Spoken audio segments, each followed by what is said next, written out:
Sikap Vena Melinda tiba-tiba menyentil soal rasa cemburu. Ini terlihat dari postingan istri Ferry Irawan itu. Ibunda aktor Verrell Bramasta tersebut memang baru saja menikah lagi dengan Ferry Irawan.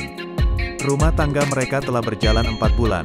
Lebih tepatnya Vena Melinda dan Ferry Irawan sah menjadi suami istri sejak tanggal 7 Maret tahun 2022. Keharmonisan rumah tangga yang dibina oleh Ferry Irawan dan Vena Melinda bahkan santer dipuji fansnya.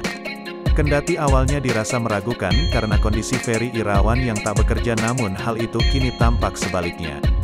Ferry Irawan justru banjir pekerjaan setelah menikah dengan mantan istri Ivan Fadila tersebut.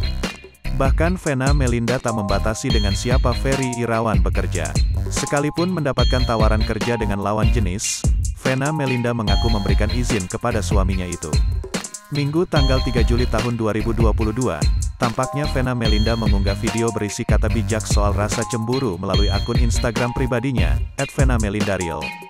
Dalam video Instagram @agentgenius yang direpost oleh Vena melalui Instagram Stories-nya itu, tertulis 4 bait quotes tentang cemburu seorang perempuan.